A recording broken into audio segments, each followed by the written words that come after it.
The cameras had already been rolling for a few quiet minutes before Anderson Cooper welcomed Prince Harry onto the set. The setting was minimal, intimate: 2 chairs, a modest table, a room absent of spectacle.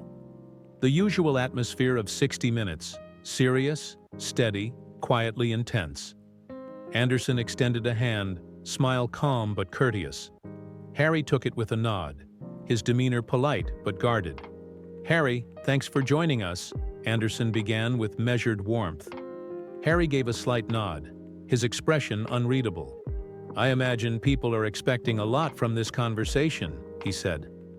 "Like, before we move on, don't forget to hit subscribe button."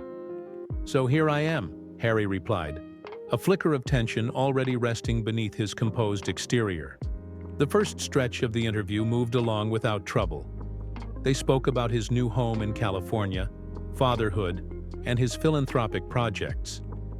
Harry answered confidently, but there was a trace of something more, a sharpness, an edge just beneath the surface. He spoke of America as a kind of escape. "At least here, I'm not bowing to a myth," he said. "There's freedom in being treated as a person, not a placeholder in someone else's story." Anderson took it in stride. He had heard strong opinions before. "But isn't there something to be said for tradition?" he asked. "It can offer structure, even a sense of belonging." Harry's laugh was short, dry. "Belonging for whom?" he asked. "The ones born lucky enough to never question it?" "Tradition is a shield. It hides what no one wants to see. My family wraps itself in it because it keeps the cracks from showing." The temperature in the room seemed to shift. Anderson noticed the fire in Harry's tone, but didn't back down. "There are still millions who believe the monarchy represents stability, even hope. What would you say to those people?" Harry didn't hesitate. "They're clinging to a dream. A beautiful lie, maybe, but a lie all the same. They don't see the silence behind the pageantry. They celebrate the crown, but not the people it leaves broken behind the scenes." Anderson gave a brief pause. His training told him to let moments like this breathe. Then gently, he changed direction. "You've spoken very openly about your wife and your children. What's life like, away from the institution, as a husband and a father?" Harry's tone softened, but only slightly. "It's ours. That's what matters. No one tells me how to love them. No press cameras over the fence, no forced smiles. I finally have what I was never allowed to have before: peace." Anderson nodded but raised a point. "Yet you've also chosen to share very personal experiences. Through interviews, your book, documentaries. Do you ever feel there's a contradiction between asking for privacy and telling your story publicly?" Harry's jaw shifted. A flicker of frustration crossed his face. "That argument's lazy," he said. "Privacy isn't about silence. It's about choice. I get to decide when and how I speak. That's not contradiction. That's self-respect." There was no mistaking the new tone in his voice now. What began as a conversation was turning into something else, a tug-of-war over truth. Anderson didn't retreat. He simply replied, "Some might call it selective." Harry leaned back, arms crossing. "Selective?" he echoed. "No, it's called freedom. You, of all people, should understand that." The air felt denser. The warmth that had opened the interview was long gone, replaced by a slow chill. Even the subtle hum of the equipment in the room seemed louder. Anderson kept his expression neutral, pen tapping softly against his notepad. "I do understand freedom," Anderson said after a beat. "But with freedom comes accountability. When you challenge a system so publicly, people are going to question what you're holding back." Harry's eyes hardened. "I've been more honest than anyone in that palace ever dared to be. I walked away. I spoke up. And I was vilified for it. I've done my part." "You've told your truth," Anderson responded evenly. "But does that mean others aren't allowed to ask questions?" Harry stood abruptly. He adjusted his jacket and glanced toward the crew, jaw clenched. "This isn't a conversation. It's just another performance," he said. "A different room, but the same trap." Anderson remained seated, notebook resting on his lap. "You agreed to this," he said calmly. "You wanted your voice heard." "I wanted to speak," Harry said sharply. "Not to be dissected." He paused, then added, "I'm done." And with that, he walked off set, his footsteps quiet but deliberate. No dramatic slamming of doors, no final words. Just a quiet exit that left behind an empty chair and a conversation abruptly unfinished. The room held the silence for a moment too long. Anderson sat still, then looked directly at the camera, his voice clear. "Sometimes the hardest answers are the ones people can't give, and sometimes the loudest message is walking away." The cameras stayed trained on the vacant chair for a moment longer than necessary. The silence wasn't just uncomfortable, it was telling. A production assistant quietly stepped forward, whispering something into her headset, but Anderson didn't move. His expression remained composed, thoughtful even, as though weighing what had just unfolded. Eventually, the crew cut the feed, but the atmosphere lingered, tight, unresolved, electric. Backstage, Prince Harry was already making his way down the hallway, his steps quick, precise. A producer trailed a few feet behind, not daring to approach.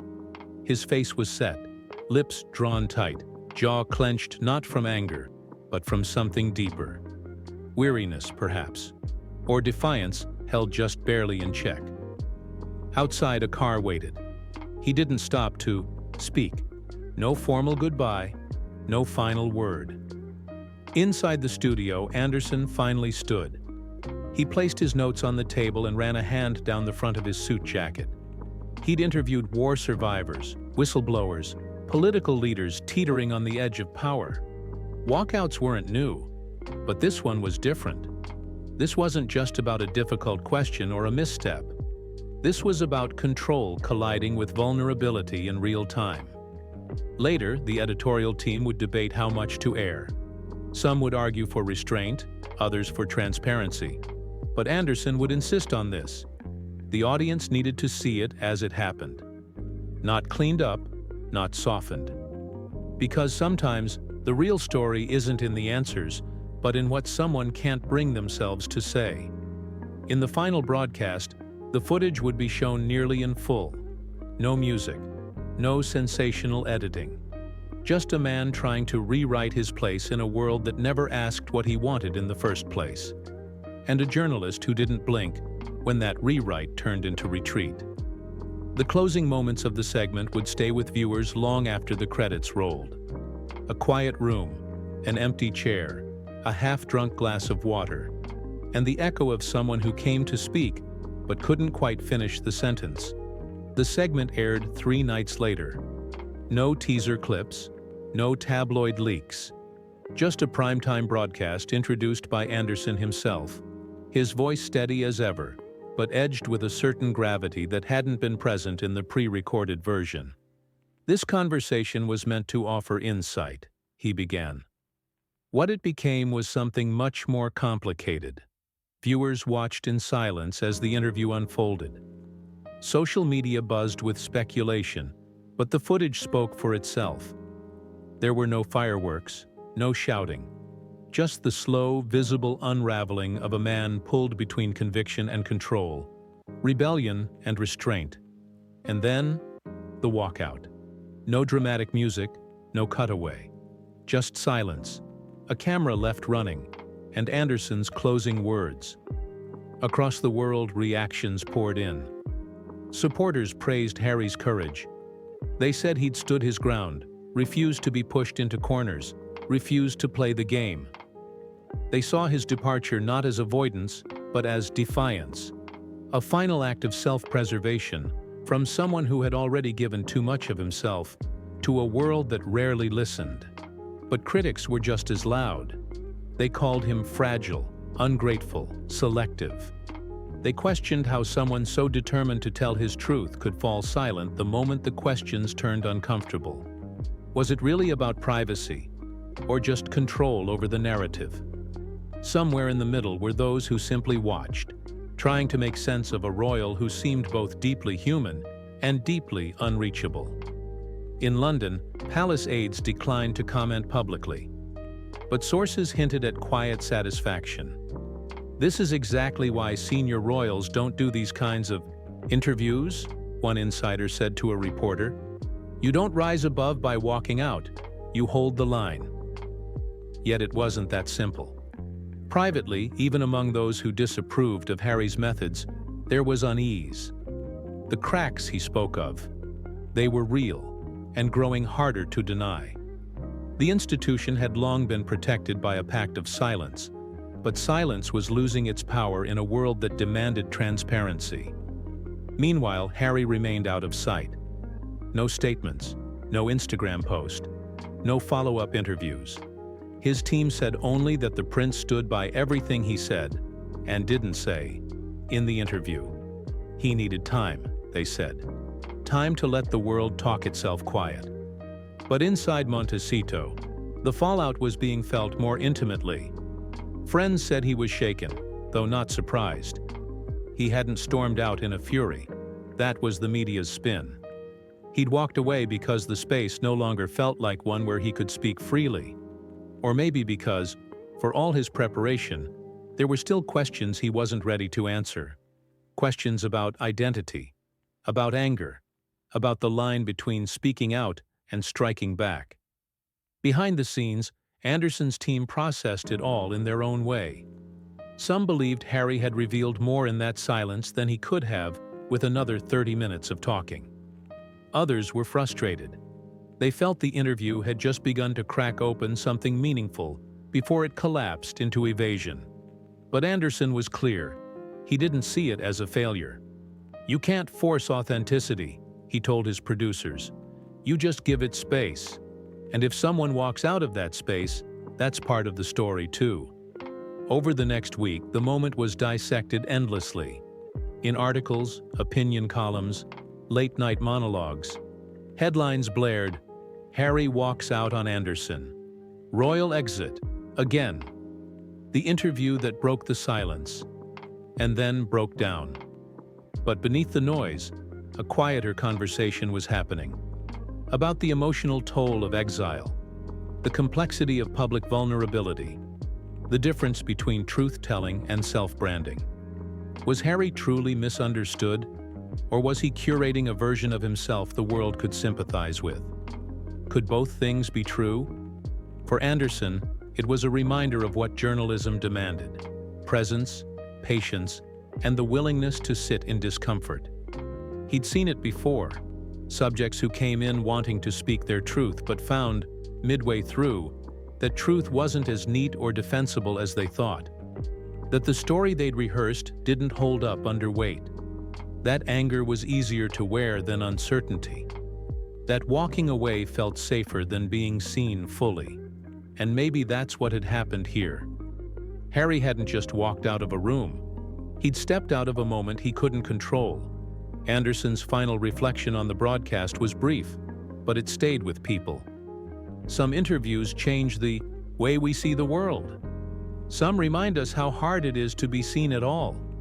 In the days that followed, no follow-up interview came. No rebuttal. Just a prince returning to his home, where the cameras couldn't follow. And a country left to interpret silence however it liked. The noise didn't fade quickly. For days, news cycles clung to the walkout like it was breaking news on repeat. Every major outlet ran segments. Body language experts were called in. Vocal tone analysts dissected each clipped sentence. Opinion pieces ranged from sympathetic to scathing. Some called it a calculated move, others labeled it a meltdown. But none could seem to agree on what had really happened, or why it mattered so much.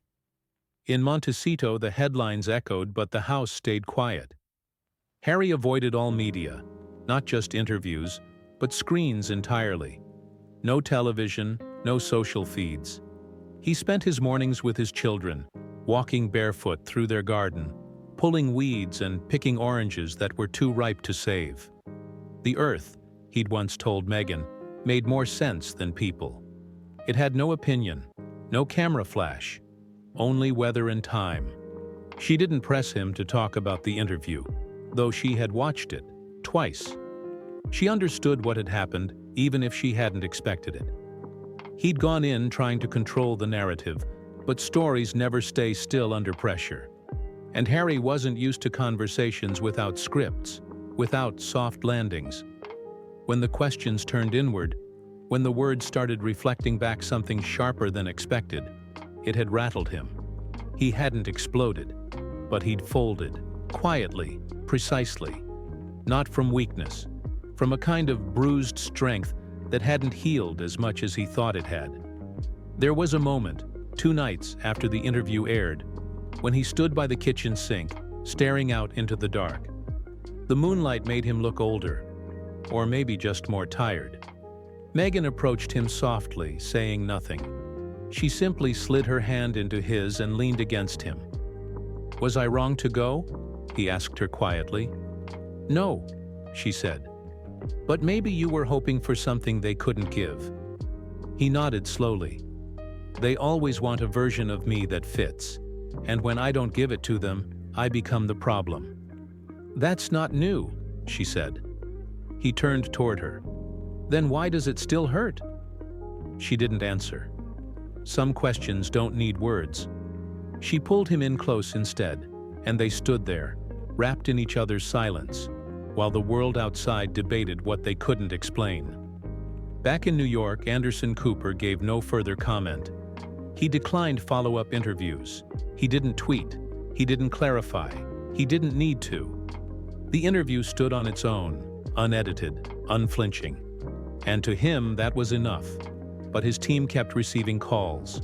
Other royals, former palace insiders, PR teams wanting to respond, clarify, position.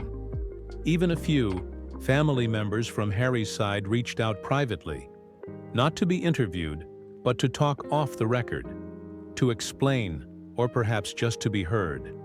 One email stood out. It came late at night, from a secure address, signed only with initials. Sometimes the ones who speak the loudest are still hiding the most, but you already knew that. Anderson never revealed who sent it. In the following weeks, Harry stayed out of the public eye. The book sales continued to rise. Documentary viewership spiked again. The world, for all its criticism, remained fascinated. If the interview had damaged him, it had also made him more visible than ever. A paradox he'd never fully learned to live with. But something had shifted inside him. He no longer felt the same urgency to explain himself. For years, he'd been trying to be understood. To be seen not just as a symbol, but as a man, flawed, bruised, unfiltered. But maybe the camera was never meant to offer that. Maybe understanding would never come from interviews or headlines, but from simply living the life he'd chosen. The royal family said nothing officially. As expected. There was no mention of the interview at official events. No response in the press. But behind palace walls, conversations were happening. Quiet, careful ones. The kind that don't end in statements, only in adjusted strategies. Some insiders said the Queen, Camilla now, had watched the interview in full, alone, and asked for no briefings afterward. Charles, sources claimed, refused to see it. William reportedly did, and wasn't pleased. But none of them reached out. Harry hadn't expected them to. But some part of him, the part that still carried the weight of childhood glances and hollow Christmas speeches, had hoped. One morning, nearly a month after the broadcast, he stood on the edge of the Pacific, waves slapping the shore like time itself, endless and indifferent. He had brought no phone, no security, just a thermos of coffee and an old scarf of Meghan's she insisted he wear when the wind picked up.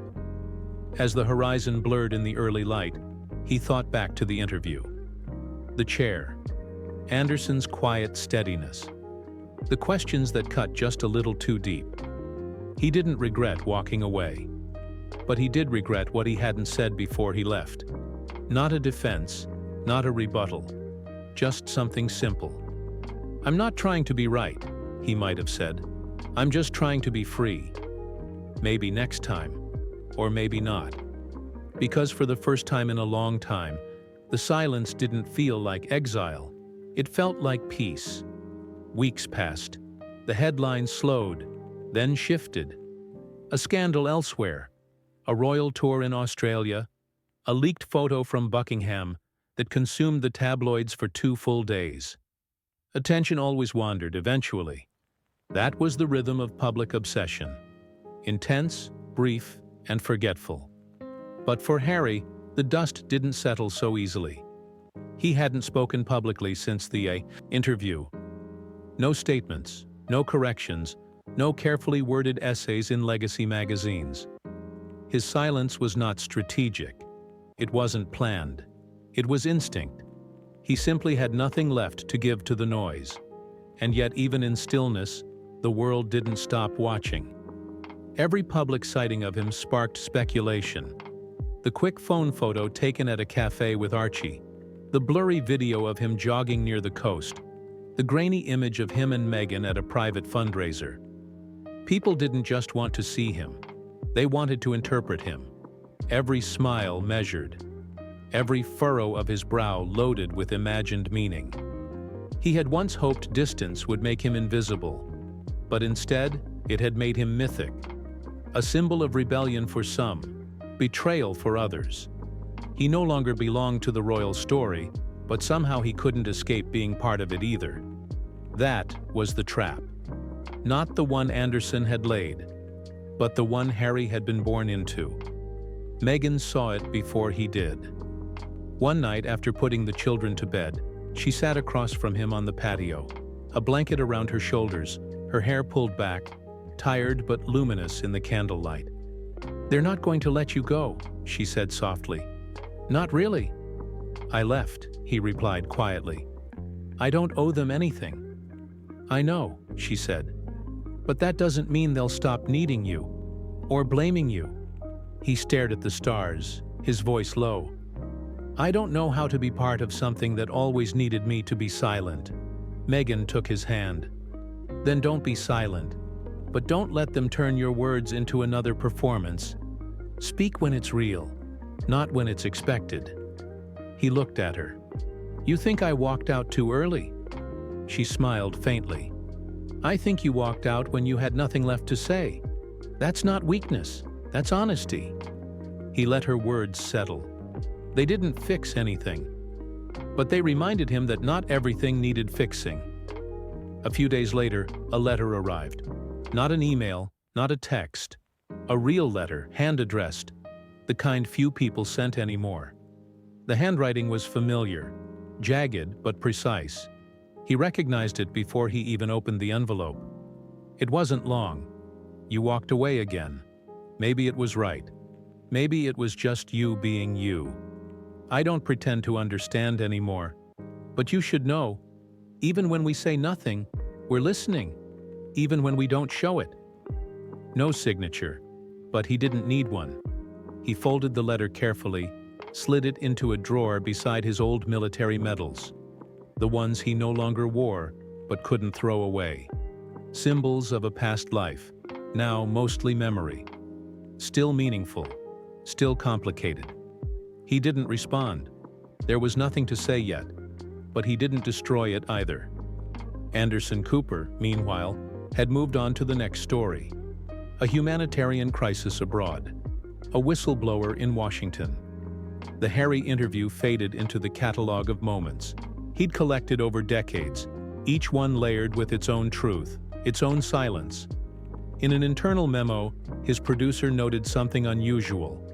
The Harry segment had one of the highest rewatch rates of the year. Viewers weren't just tuning in once, they were returning, studying it, pausing it, trying to see what hadn't been said aloud. That's what happens when someone walks away mid-sentence. People fill in the blanks themselves. Back in Montecito, life remained intentionally quiet. School runs, grocery store visits, foundation meetings, bedtime stories. No camera crews, no protocols, just life. Unroyal and real. If you like this video, then subscribe.